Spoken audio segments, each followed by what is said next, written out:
ইংরেজি প্রথম পত্রে প্যারাগ্রাফের সাজেশন করাটাই সবচেয়ে কঠিন, কারণ প্যারাগ্রাফের সংখ্যা অনেক বেশি। তাই পরীক্ষার্থীদের উদ্দেশ্যে বলবো, সাজেশনের বাইরেও আরও কিছু প্যারাগ্রাফ দু একবার করে দেখে যেতে হবে।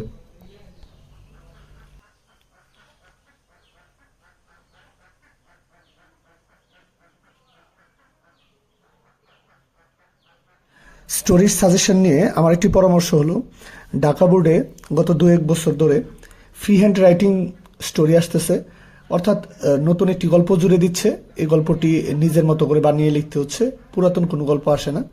তাই সাজেশনের বাইরে এই অংশটুকুর একটু প্রস্তুতি নিয়ে যেতে হবে।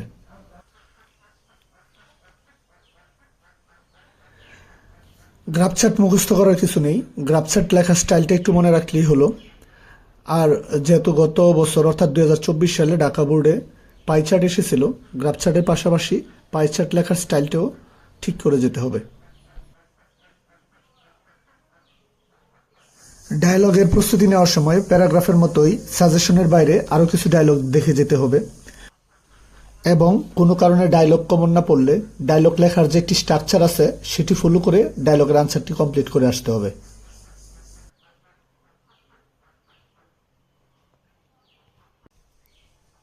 লেটার অথবা ইমেলের সাজেশনটিও ছোট রাখার চেষ্টা করেছি।